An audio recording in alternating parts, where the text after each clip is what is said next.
वैसे हम लोग आज हमारा वेक्टर का लेक्चर 3 है। हम रिवीजन कर रहे हैं फटाफट। ठीक है। हमने 2 लेक्चर देख लिए हैं। हमने डॉट पिछले लेक्चर में हमने डॉट और क्रॉस प्रोडक्ट देखा था। ठीक। चलिए आज शायद कुछ क्वेश्चंस होंगे, बाकी चीजें तो आपको पढ़ाई गई। आपको पैरेललोग्राम वाला पढ़ा दिया गया, वही तो मैं ट्रायंगल ऑफ वेक्टर एडिशन बता दिया गया, यही सबसे इम्पोर्टेंट है। ठीक। कुछ क्वेश्चंस आपके सामने आएंगे। तो क्या लिखा हुआ है, A cross B is equal to root 3 times A dot B. कह रहा फाइंड एंगल बिटवीन ए। आपको पता है ए क्रॉस बी क्या होता है? ए क्रॉस बी होता है मैग्नीट्यूड ऑफ ए, मतलब या ए बी साइन थीटा बोलते हैं। ए बी का मतलब है magnitude of A, magnitude of B. ठीक। ए डॉट बी में क्या होता है, ए बी कॉस थीटा होता है। तो ए और बी क्या होगा, मैग्नीट्यूड आप लिख सकते हो, कोई मसला नहीं। ठीक। तो ए बी से ए बी क्या होने वाला है, कैंसिल। कॉस आएगा अपॉन में, साइन अपॉन कॉस क्या हो जाएगा, टेन। इधर बचा रूट 3। आपको पता है टेन थीटा रूट 3 कब होता है, जब थीटा की वैल्यू कितनी हो,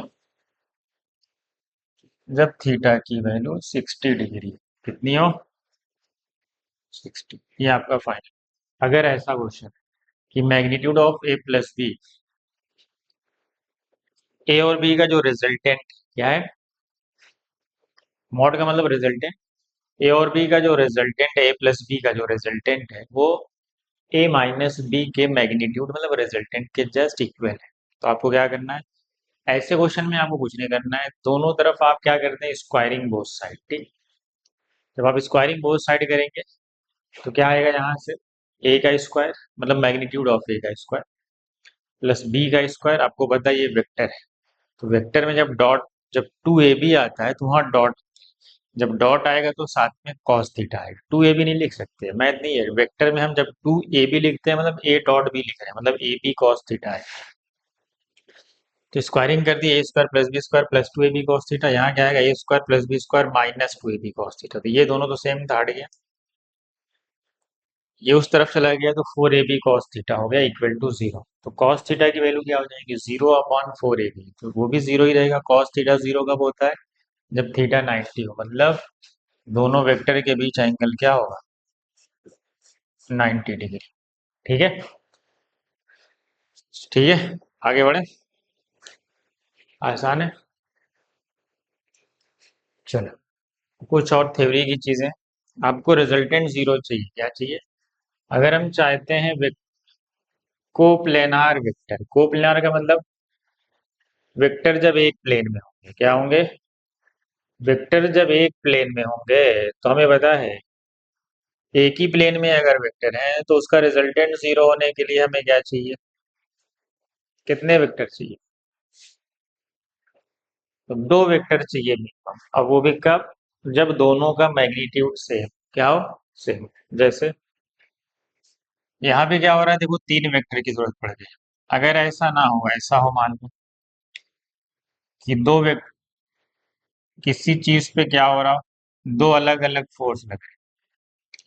ये भी 5 न्यूटन, को प्लेनार है ना, तो एक ही प्लेन में होंगे 5 न्यूटन।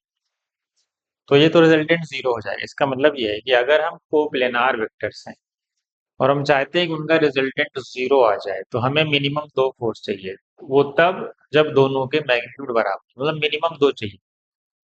लेकिन अगर उनके मैग्नीट्यूड सेम नहीं है, मान लो पहले ये नहीं था, मान लो ये 2 फोर्स लग रहे हैं, ये तो रिजल्टेंट 0 है ही नहीं। तो इसको 0 करने के लिए हमें क्या करना पड़ेगा, यहाँ तो नेट फोर्स इस तरफ लग रही है 10 - 4 6 न्यूटन। अब हम चाहते हैं कि इसका रिजल्टेंट 0 आ जाए, तो हमें क्या करना पड़ेगा, हमें इस तरफ क्या लगाना पड़ेगा, एक 6 न्यूटन की एक्स्ट्रा फोर्स लगाना, तब जाके रिजल्टेंट 0 आए। अपोजिट वेक्टर किसको बोलते हैं, अपोजिट वेक्टर क्या होते हैं, ये निगेटिव वेक्टर है। एक होता है एंटी पैरेलल वेक्टर ना। दोनों में बेसिक डिफरेंस क्या है, अपोजिट वेक्टर क्या होते हैं, दो वेक्टर जिनका मैग्नीट्यूड सेम हो, बस डायरेक्शन अपोजिट हो, मतलब 180 डिग्री। मैग्नीट्यूड सेम होगा, या इसी को हम अनइक्वल, थीटा 180 होगा और ये जैसे ये दोनों, देखो ए इधर है माइनस से इधर है। लेकिन अगर कहा जाए एंटी पैरेलल क्या होता है, एंटी पैरेलल में क्या होता है कि मैग्नीट्यूड इक्वल हो भी सकता है और नहीं भी हो सकता है। समझ गए, उसको हम बोलते हैं एंटी पैरेलल। समझ गए। हाँ, तो ये बेसिक था, थोड़ा सा डिफरेंस है। जैसे इक्वल और पैरेलल वेक्टर होते हैं, समझ गए? हाँ, तो इक्वल वेक्टर में क्या होता है? इक्वल वेक्टर किसको बोलते हैं? जिनके मैग्नीट्यूड और डायरेक्शन दोनों सेम हो। लेकिन पैरेलल किसको बोलते हैं? जिनके मैग्नीट्यूड में और मे नॉट भी इक्वल हो सकते हैं, उसको हम पैरेलल बोलते, उसको हम क्या बोलते हैं? पैरेलल। ठीक है, मैग्नीट्यूड में और मे नॉट भी, लेकिन थीटा जीरो होगा। ठीक है, अब आते हैं अगर अनइक्वल वेक्टर है। मान लो यहाँ लिखा वेक्टर सेम प्लेन में हो और वो अनइक्वल होंगे। देखो, for resultant to be zero minimum three vectors are required. देखो, अगर अनइक्वल फोर्स है, देखो अनइक्वल वेक्टर है तो मिनिमम कितना, अगर इक्वल है तो दो रिक्वायर्ड है, अनइक्वल है तो मिनिमम कितने रिक्वायर्ड होंगे? तीन। कब? जब वो कोप्लेनार है और वो अनइक्वल वेक्टर है। क्या है? इक्वल नहीं है, दो तीनों में से कोई सेम नहीं है। अगला है नॉन कोप्लेनार वेक्टर। ये क्या कहता है? नॉन कोप्लेनार वेक्टर क्या होते हैं बताओ? नॉन कोप्लेनार वेक्टर क्या होते हैं?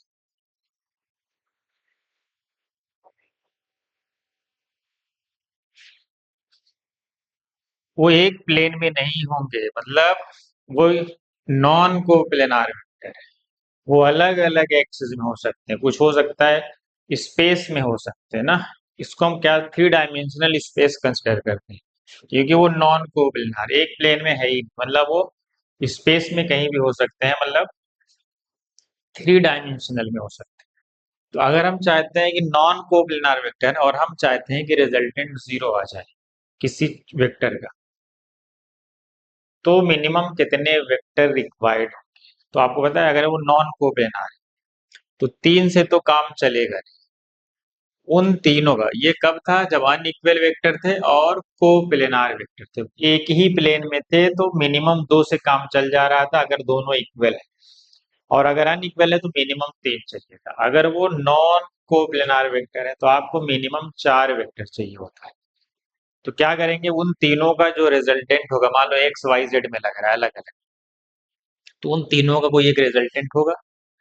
एक्स वाई जेड जो तीनों वेक्टर लग रहे होंगे, मान लेते हैं एक्स वाई जेड, तो उन तीनों का जो एक रिजल्टेंट कहीं जा रहा होगा, तो उस रिजल्टेंट को, मान लो तीनों का रिजल्टेंट ऐसे जा रहा है एक्स वाई जेड, तो इसको नेट नलीफाई करने के लिए इसके एक अपोजिट में सेम तीनों के रिजल्टेंट के जस्ट एक अपोजिट में उतने ही मैग्नीट्यूड का वेक्टर अपोजिट में लगाना पड़ेगा। तो इसीलिए यहाँ पे मिनिमम कितने रिक्वायर्ड होंगे? चार वेक्टर। समझ गए? तो अगर नॉन कोप्लेनार वेक्टर है तो आपको मिनिमम चार वेक्टर की जरूरत पड़ेगी। ठीक है, रिजल्टेंट टू बी जीरो, तो इसको आप याद रखें, पूछा जा सकता है। चलो, यहाँ पे एक दो क्वेश्चन लिखे हुए हैं, इधर इसका सोल्यूशन है। आप सोल्यूशन में देखो, पहले क्वेश्चन देखो क्या कह रहा है, resultant of A plus B किसके इक्वल है? ये क्वेश्चन ऐसा ही बोला जा सकता है कि resultant of A and B, A sum of resultant, मतलब ऐसा बोला जा सकता है resultant of sum of A plus B is equal to either of the vector, equal to either of the A and B. एक ही बात, मतलब दो वेक्टर हैं जिनके सम ए और बी, उनका सम जो है के resultant either of the magnitude of A और बी के बराबर है, ऐसा भी बोला जा सकता है। या डिफरेंस है यहाँ पे ए माइनस बी है, तो कहा जाएगा difference, magnitude of difference of A and B is equal to either of the magnitude of A and B, ऐसा भी बोला जा सकता है। तो हमसे पूछा है कि अगर mod of A plus B equal हो, ये थ्योरी में लिखा होगा, मैं उसको ऐसे बना दिया होगा। ठीक है, कि resultant of magnitude of A plus B equal to A और बी के बराबर है, चाहे ए के बराबर भी ले सकते हो बी के बराबर, मतलब ए और बी भी आपस में इक्वल। यहाँ पे कह रहा है ए माइनस बी इक्वल है ए या बी। अब तुम्हें क्या करना है, आपको रिजल्टेंट का फार्मूला पता है? अगर ए प्लस बी का रिजल्टेंट निकाल, तो बताओ, अगर तुम इसका स्क्वायर करोगे, रिजल्ट ये रिजल्टेंट होता, मतलब इसका मतलब है कि ए प्लस बी का रिजल्टेंट, क्या है इसका मतलब? ए प्लस बी का रिजल्टेंट। तो क्या करूं मैं, अगर मैं इसको रिजल्टेंट आर, तो अगर मैं इसका आर स्क्वायर करूं, मतलब ये एक्चुअल में रिजल्टेंट है किसका? ए प्लस बी का। तो अगर मैं स्क्वायरिंग बोथ साइड कर दूं तो आर स्क्वायर क्या हो जाएगा? ए का square plus B square plus two A B, क्योंकि वेक्टर है तो कॉस थीटा आएगा। और कह रहा है जो आर है वो भी ए और बी के बराबर है, तो चाहे आप आर को ए ले लो, बी को भी ए ले लो, क्योंकि सब एक दूसरे के बराबर है। मतलब जो रिजल्टेंट है वो ए और बी के भी बराबर है, समझ गए? तो हम रिजल्टेंट की जगह भी ए रख दें और बी की जगह भी ए रख दें, तो किसी एक में तो रखना पड़ेगा ना भाई। चाहे आप यहाँ रिजल्टेंट की जगह बी रखेंगे तो ए की जगह बी रखना पड़ेगा, क्योंकि ये भी आपस में बराबर है। तो किसी एक को आप चेंज कर दो। आर की जगह भी ए ले लिया मैंने, बी की जगह भी ए ले लिया, क्योंकि सब एक दूसरे के बराबर है। A square two A into A square, A square equal to A square plus A square two A square. ये हो गया two A square into cos theta. तो टू ए स्क्वायर इधर आएगा तो A square minus two A square क्या आया, minus A square. और इधर क्या बचा, two A square cos theta. A square से ए स्क्वायर कैंसिल हो गया, टू इधर आ गया, cos theta minus half. Cos theta बताओ माइनस हाफ कब होता है? कॉस थीटा की वैल्यू माइनस हाफ कब होती है, सबको पता है? सेकेंड क्वाड्रेंट में जाएगा, किसमें? सेकेंड में जाएगा, और थीटा की वैल्यू 120 आएगी, पता है ना? थीटा की वैल्यू कितनी आएगी, 120। सेकेंड क्वाड्रेंट में कॉस 60 होता है हाफ, तो 180 से 60 माइनस कर दो 120, तो 120 तो माइनस हाफ देगा। ये वाले में कुछ नहीं होगा, बस जहां पे यहाँ प्लस है यहाँ माइनस आ जाए। फिर क्या होगा, R square equal to A square plus B square, क्योंकि ये भी क्या है, इसका जो रिजल्टेंट है ये तो आर है, इसको आर मान लेते हैं। तो जो आर स्क्वायर होगा वो A square plus B square, यहाँ माइनस है, तो minus two A B cos theta, क्योंकि मैं दोनों स्क्वायर कर रहा हूँ इसका, ठीक है। तो रिजल्टेंट की जगह भी ए लिख लो, क्योंकि ये भी सेम ही है, आपस में एक दूसरे के बराबर है। तो आर की जगह भी ए लिखो, बी की जगह भी ए लिखो, रखते जाओ रखते जाओ रखते जाओ। अब देखो क्या हो गया, टू ए स्क्वायर इधर आया, ए स्क्वायर माइनस ए स्क्वायर, तो माइनस ए स्क्वायर से माइनस ए स्क्वायर क्या हो गया, कैंसिल हो गया। यहाँ टू बचा तो कॉस थीटा हाफ, तो हाफ कब होगा, जब थीटा 60 डिग्री होगा, तो तब आएगा कॉस थीटा। तो दोनों में क्या फर्क आया, कि अगर magnitude of A plus B equal है, प्लस अगर है ए और बी के, तो थीटा 120 आता है।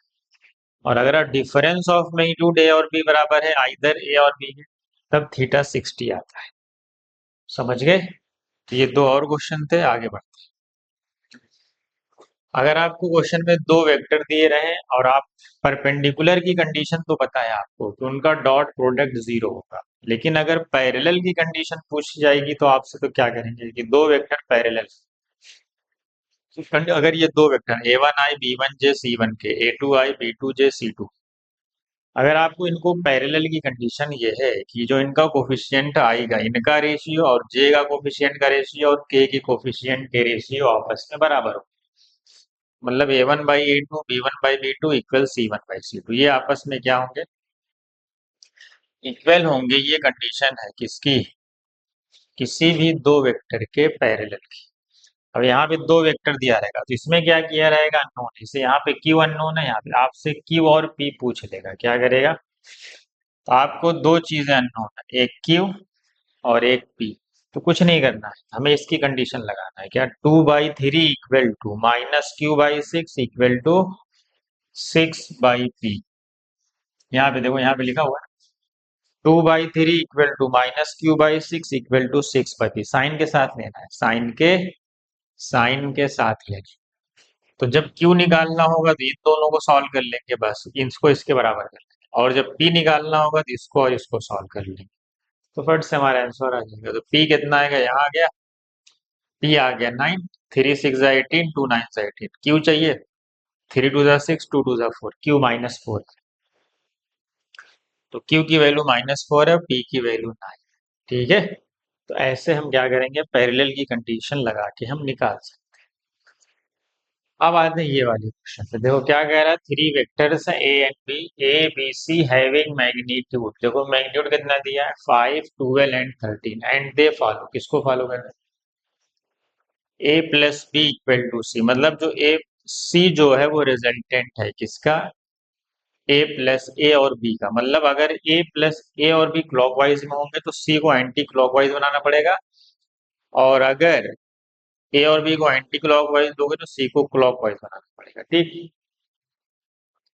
Find angle between A and B, B and C और ए एंड सी। तो क्या करना है तुम्हें, हमें एंगल पूछा है तो पहला काम इस कंडीशन को यूज करना, पहले जो साइड दी है पहले उसको देखना है, कहीं ये तो राइट एंगल ट्रायंगल को फॉलो नहीं कर रहे हैं। अगर ये पाइथागोरस को फॉलो करेंगे इसका मतलब वो राइट एंगल ट्रायंगल ही, राइट एंगल ट्रायंगल होंगे तो एक एंगल तो 90 होगा कंफर्म। सबसे बड़ी साइड कौन है? 13, तो 13 का स्क्वायर क्या 12 का स्क्वायर प्लस 5 स्क्वायर के बराबर? यस, ये हाइपोटेनियस है। इसका स्क्वायर इन दोनों के स्क्वायर के सम के बराबर है, सही तो है। इसका मतलब है कि ये क्या फॉलो कर रहा है? पाइथागोरस। इसका मतलब है कि ये राइट एंगल बने, क्या बनेगा? Right angle. चलो राइट एंगल बना लो। हमने ए इधर बनाया, बी इधर बनाया, क्योंकि ये हम एंटी क्लॉकवाइज बना रहे हैं, तो सी कैसा बनाया हमने? क्लॉकवाइज बनाया, ठीक। पहले एंगल देखो किसके बीच में आएगा? हाइपोटेनियस के सामने 90 डिग्री होता है, ये सबको पता है। मतलब जो 13 है उसके सामने एंगल होगा 120, तो सी है 13, तो सी के सामने इनके बीच एंगल होगा ए और बी के बीच ना भाई। अभी सी ये है तो सी के सामने ए और बी ही मिलेंगे ना, तो मतलब ए और बी के बीच 90 डिग्री होगा। थोड़ा कॉमन सेंस लगाओगे तो डायरेक्ट भी कर सकते हो। आपको पता है कि हाइपोटेनियस ये सी है तो इसके सामने ए और बी होंगे, मतलब ए और बी के बीच तो एंगल 90 होगा। कैसे देखते हैं? और हमने पहले ही पढ़ा है कि एंगल कैसे निकलता है, या तो हेड टू हेड कॉम्बिनेशन से या तो टेल टू टेल कॉम्बिनेशन से, याद रखना। ये कौन सा कॉम्बिनेशन है? ये हेड टेल है, तो मैंने क्या किया, इसको वेक्टर को हम पैरेलली शिफ्ट कर लेते हैं। तो मैंने इसको आगे शिफ्ट कर लिया तो ये टेल टेल मिल गया। आपको पता है ये 90 है तो ये भी तो 90, पूरा स्ट्रेट लाइन है ना ये सीधा, क्योंकि राइट एंगल ट्रायंगल को फॉलो कर रहा था। ये 90 है तो ये भी 90 होगा, मतलब ए और बी के बीच एंगल हमें पता चल गया कि 90 है। अब अगर हमसे ए और सी के बीच पूछा जाए, देखो ए और सी ये है, ये कौन सा है कॉम्बिनेशन? टेल टू टेल, इसका मतलब यही तो एंगल है। अगर टेल टू टेल कॉम्बिनेशन है वही तो एंगल है। चाहे आप साइन अल्फा निकाल लो, चाहे टेन अल्फा निकाल लो, चाहे कॉस अल्फा निकाल लो, एग्जाम में कोई एक ही रहेगा। अगर आप साइन अल्फा निकालेंगे तो अपोजिट अपॉन हाइपोटेनियस 12 अपॉन 13, है ना। अगर कॉस अल्फा निकालेंगे तो एडजेसेंट अपॉन हाइपोटेनियस या base upon hypotenuse 5 upon 13।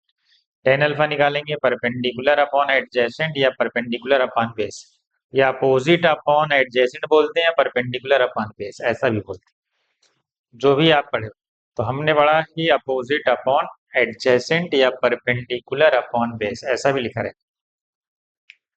Perpendicular हमेशा एंगल के सामने होता है जिसको हम अपोजिट बोलते हैं। तो टेन अल्फा क्या होगा? अपोजिट अपॉन एडजेसेंट, मतलब 12/5। ठीक, तीनों एंगल में से सब सही। अब आंसर किस में दिया उसकी मर्जी। तो अल्फा क्या होगा? टेन उधर जाएगा तो टेन इनवर्स हो जाएगा, कॉस उधर जाएगा कॉस इनवर्स हो जाएगा, साइन उधर जाएगा तो साइन इनवर्स हो जाएगा। चलो यहाँ पे है 90 डिग्री, क्या है? चलो अब हमसे किसके बीच पूछा है? बी और सी। ये कौन सा कॉम्बिनेशन है? देखो ये head to head combination, head to head भी तो एंगल ही होता है।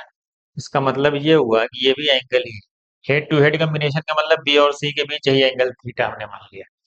तो आप चाहे साइन थीटा, जब साइन थीटा निकालोगे तो opposite upon hypotenuse 5/13, cos theta निकालोगे तो 12 एडजेसेंट अपॉन हाइपोटेनियस 12/13, और टेन थीटा निकालोगे तो अपोजिट अपॉन एडजेसेंट 5/12। देखो सब ये थीटा आएगा, टेन उधर जाएगा, साइन उधर जाएगा, कॉस उधर जाएगा। ये सारे आंसर सही हैं, कोई एग्जाम में एक ही पूछेगा। मैं यहाँ तो हमने सारी चीजें लिखी हैं, हर चीज जो जो पूछी जाए एग्जाम में कोई एक पूछा जाए, इतना सारा नहीं लिखा रहेगा, चाहे टेन लिखा रहे चाहे साइन चाहे cos, ठीक है। तो कभी कभी ऐसा होता है कि ए प्लस बी इक्वल टू सी, कभी कभी होता है a+b+c=0, तब क्या करेंगे? अगर ऐसा हो कि a+b, देखो यहाँ पे है ना, अगर उसी क्वेश्चन में देखो, अगर ऐसा होता इफ, अगर ऐसा होता इफ a+b+c की वैल्यू क्या आ जाती, अगर ये 0 आ जाता, इफ a+b+c इक्वल टू, अगर 0 आ जाए तब क्या करोगे बताओ?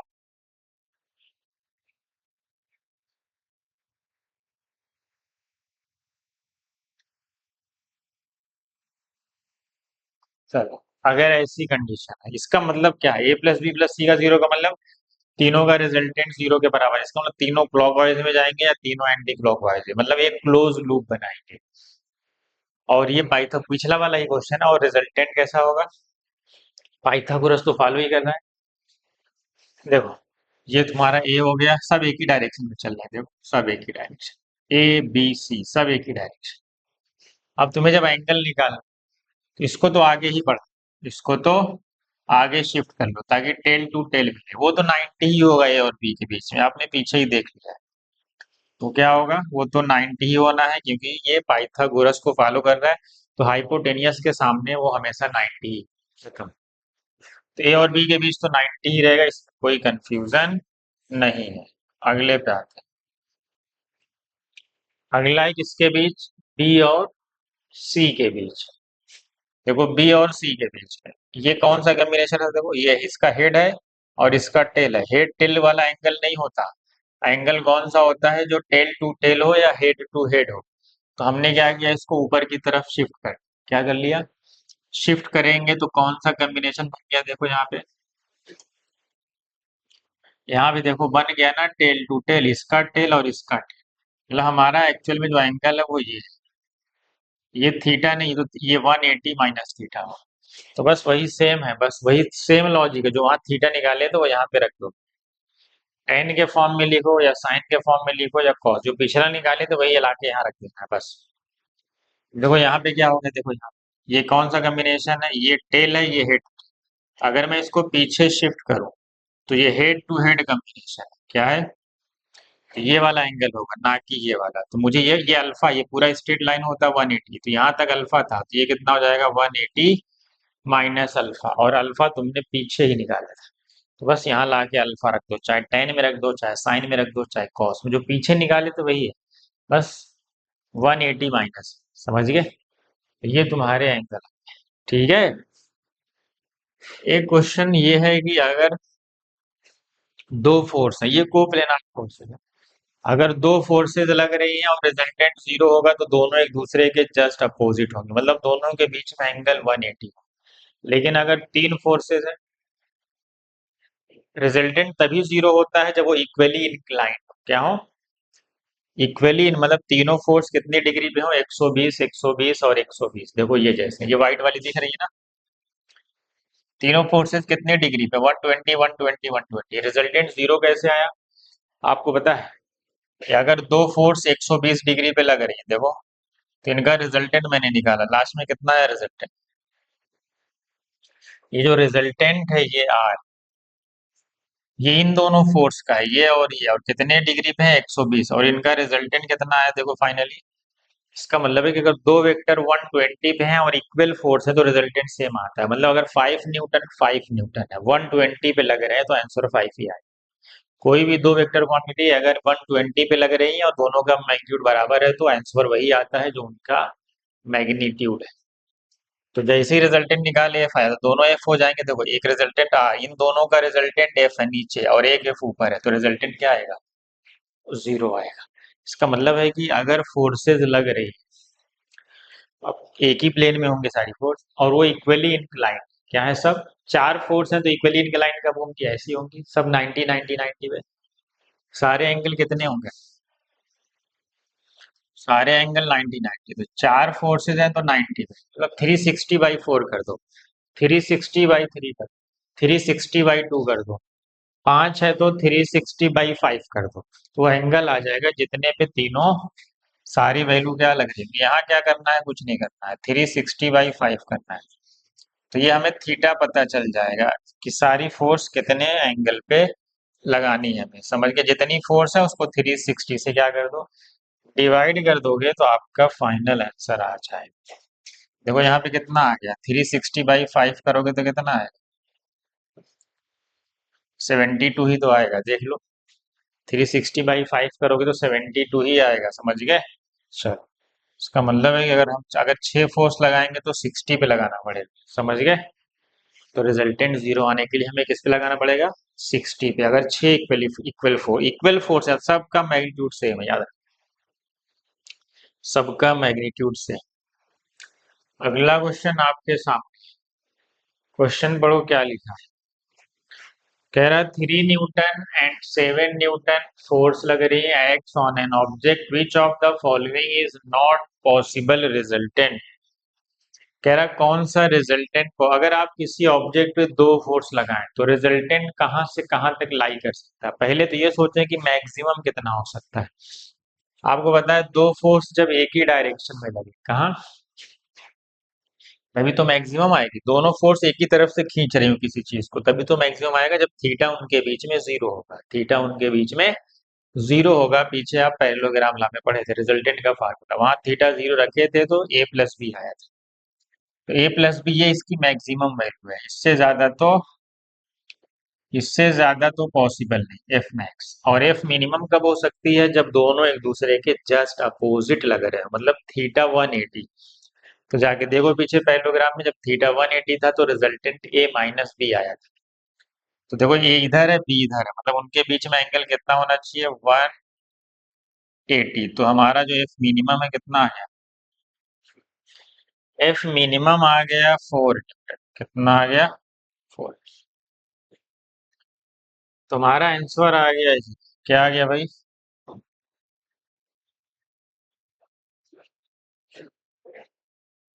4 न्यूटन आ गया। मतलब ये मैक्सिमम है, ये मिनिमम है। मैक्सिमम कब है, जब थीटा जीरो है। मिनिमम कब है, 180। इसका मतलब इन्हीं बीच में अगर तुम थीटा जीरो थोड़ा सा बढ़ा दिए, 30 डिग्री, 60 डिग्री, 90 डिग्री, तो वो जो फोर्स आएगी वो इनके बीच में आएगी। आप 30 रख के देखोगे, 10 से क्या आएगी, 10 से छोटी रहेगी लेकिन 4 से बड़ी आएगी। आप 60 रख के देख लो, आप 90 रख के देख लो, रिजल्टेंट के फार्मूले में जो पीछे डिराइव किए हो पैरेललोग्राम लॉ से, तो आप देखोगे इन्हीं के बीच में आएगा। ना तो 4 से कम जाएगा, ना तो 10 से ज्यादा आएगा। मतलब हमारा जो रिजल्टेंट होता है किसी भी दो फोर्स का, वो ये होता है, इसी बीच में लाई करेगा। या तो मिनिमम के जस्ट बराबर या बड़ा, या मैक्सिमम के जस्ट छोटा, या उससे जस्ट बराबर। अब सोचो 7 - 3 का डिफरेंस कितना आएगा, 4। मतलब हमारा जो आंसर आने वाला है वो इनके बीच में आने वाला है। इनके बीच में कुछ भी हो सकता है, 4 10 भी हो सकते हैं, 4 भी हो सकता है, 10 भी हो सकता है, उसके बीच में 10 से ज्यादा नहीं, 4 से कम नहीं। अब आते हैं इसमें, तो 4 न्यूटन, 4 न्यूटन तो पॉसिबल है ना, ठीक। 9 इसके बीच में है, पॉसिबल है।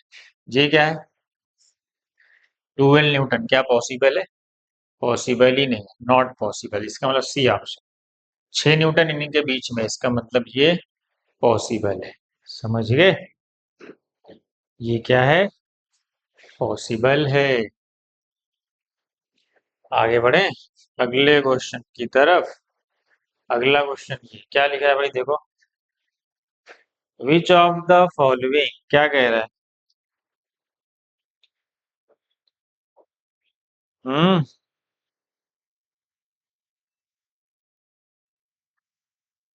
विच of the following combination can give resultant to zero. कह रहा है कौन सा ऐसा कॉम्बिनेशन है जो रिजल्टेंट जीरो दे सकता है, बताओ। आपने ट्रायंगल पढ़ा है, ट्रायंगल की कंडीशन क्या होती है, आपने ट्रायंगल पढ़ा था, तो सम ऑफ एनी टू साइड, क्या, सम ऑफ एनी टू साइड क्या होनी चाहिए, ग्रेटर होनी चाहिए, किससे, थर्ड वाली साइड से।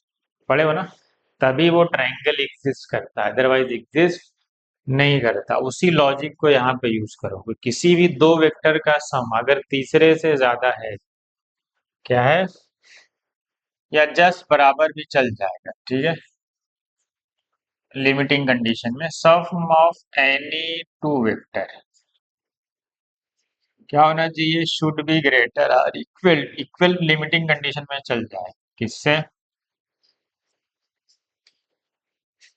किसी भी दो वेक्टर का सम तीसरे वाले से ज्यादा या जस्ट इक्वल आना चाहिए। अब देखो, अब आते हैं कंडीशन, यही कंडीशन यहाँ पे लगेगी जब भी तीन फोर्स दी हो, पूछे रिजल्टेंट जीरो होगा कि नहीं, आप इसी को यूज कर लें जो आप ट्रायंगल की कंडीशन लगाते थे, 6 7 में पढ़े हो गए आप। देखो अगर मैं इन दोनों को ऐड करूं, क्या ये तीसरे से ज्यादा या इक्वल आ रहा है, नहीं, कहाँ, देखो 10 + 5 15 होता है, 20 से छोटा है, तो ये पॉसिबल है, ये रिजल्टेंट कभी जीरो नहीं दे सकता, किसी भी कंडीशन पे जीरो रिजल्टेंट नहीं देगा। चलो अगर मैं इन दोनों को ऐड करूं, 10 + 10 कितना होता है, 20। क्या 20 30 से बराबर है या बड़ा है, नहीं, छोटा है, तो ये भी नहीं देगा। तीनों में सेटिस्फाई होना चाहिए। अगर मैं इन दोनों को ऐड करूं 20 + 10 कितना होगा 30, 30 से बड़ा है। अगर मैं इन दोनों को ऐड करूं 25 + 10 35, 20 से बड़ा है। अगर मैं इन दोनों को ऐड करूं 25 + 20 45, इससे बड़ा है। इसका मतलब ये रिजल्टेंट जीरो आ जाएगा, किसी न किसी कंडीशन पे रिजल्टेंट जीरो देगा। अब इस पे आते हैं। अगर मैं 5 + 15 करूँ तो 20 है, तो एक ही नहीं, ये तो सेटिस्फाई ही नहीं कर रहा, तीसरे वाले से बड़ा ही नहीं, इसका मतलब ये भी नहीं। इसका मतलब हमारा करेक्ट ऑप्शन है थर्ड। समझ गए? अगर ऐसा भी क्वेश्चन आ सकता है तो आप ऐसे निकाल लेंगे। ठीक है, आगे बढ़ो। देख लो भाई अच्छे से। चलो, अभी इसकी जब डीपीपी लाएंगे तब बहुत उसमें क्वेश्चंस रहेंगे 20-25, तब सॉल्व करेंगे उसको। कुछ थोड़ा बहुत देख लिया। चलो, ये कह रहा है 2a - 3b डॉट लिया है 3a - b से। डॉट प्रोडक्ट में क्या होता है पता है ना? क्या करना है, ए को ए के साथ डॉट प्रोडक्ट करना है, मतलब सेम वेक्टर को सेम वेक्टर के साथ डॉट करोगे तो उनके बीच तो थीटा जीरो होगा। अरे दोनों एक ही वेक्टर हैं, ए वेक्टर, तो दोनों एक ही डायरेक्शन में जा रहे होंगे ना। अगर दोनों ए है तो उनके बीच थीटा क्या होगा, जीरो। तो ए इंटू कॉस जीरो, इसका मतलब सीधा मतलब है कि मैग्नीट्यूड ऑफ ए का स्क्वायर। अगर तुम ए डॉट ए करोगे तो क्या आएगा भाई, magnitude of A into magnitude of A into cos theta. Theta क्या होगा, दोनों सेम वेक्टर है तो जीरो ही होगा ना, सेम वेक्टर के बीच में तो जीरो ही होगा। कॉस जीरो होता है 1। ए इंटू ए क्या आएगा, मैग्नीट्यूड ऑफ ए का। मतलब अगर सेम वेक्टर का सेम के साथ करोगे तो उसके मैग्नीट्यूड का स्क्वायर हो जाएगा बस। चलो, तो पहले 2 3 × 6, 6 लिख लिया मैंने। ए इंटू ए सेम है तो ए का स्क्वायर, ठीक। फिर इसको इसके साथ करना है बारी बारी, पहले इसके साथ फिर उसके साथ फिर इसको इसके साथ फिर इसको इसके साथ। फिर अब आएंगे इसको 2 टाइम्स ए डॉट बी आ गया। ठीक है, क्योंकि ए और बी अलग वेक्टर, तो यहाँ पे ए डॉट बी लेना पड़ेगा। फिर उसको तोड़ेंगे तो मैग्नीट्यूड ऑफ बी साथ में कॉस थीटा, और यहाँ थीटा कह रहा है क्या लेना है, अगर जरूरत पड़े तो 60 ले ले। ठीक है, फिर आएंगे इधर 3 3 × 9। आपको पता है ए डॉट बी लो चाहे बी डॉट ए, दोनों आपस में बराबर होते हैं, कोई फर्क नहीं पड़ता है। चाहे बी डॉट ए को ए डॉट बी ही लिख लो, कोई फर्क नहीं पड़ेगा। तो क्या लिखा, 3 3 × 9 और ए डॉट बी या बी डॉट ए की बात। चलो, माइनस इंटू माइनस हो जाएगा plus, 3 × 1 = 3, B into B same vector है तो बी का स्क्वायर। अब देखो 6 ए का स्क्वायर, ये -2 ए -9, ए डॉट बी या बी डॉट ए दोनों बराबर। तो 9 और 2 11, मैंने ए डॉट बी लिख लिया, और 3 इंटू बी का स्क्वायर। ठीक। अब आपको पता है मैग्नीट्यूड ऑफ ए यहाँ क्वेश्चन में दिया, मैग्नीट्यूड ऑफ बी दिया, यहाँ पे रखो। और हमें पता है इसको जब ब्रेक करेंगे ए डॉट बी को, क्या आएगा, ए बी कॉस थीटा आएगा। जब इसको आप ब्रेक करोगे ए डॉट बी को तो क्या आने वाला है, ए बी कॉस थीटा। बस। अब इसमें सारी वैल्यू आपको पता है, ए की जगह ये रखो, बी की जगह ये रखो, और थीटा की जगह 60 रखो, पूरा सॉल्व करो, आ जाएगा आपका 36। ठीक है। अब इस पे क्वेश्चन लेंगे हम। अब इसकी जब डीपीपी लाएंगे अच्छे क्वेश्चन की, बढ़िया बढ़िया एकदम, 20 से 30 क्वेश्चन की, फिर उसको देखेंगे। ठीक है। चलिए, हमारा ये हमने सारा, आपके लिए सबसे इम्पोर्टेंट क्या है, पैरेललोग्राम, डॉट और क्रॉस और ट्राइंगल का। ठीक है, हमने सारी चीजें कवर की। हमने आपको सारे जो इसके बेसिक हैं सब कुछ, बहुत सारे क्वेश्चंस भी हैं जो आपको हमने बता दिए। ठीक है, ये पूरा था हमारा वेक्टर। ठीक है, चलिए यहीं पे खत्म करते हैं। अब अगले लेक्चर में हम इसकी डीपीपी लाएंगे, फिर इसको खत्म कर देंगे। चलो, पढ़ते रहो।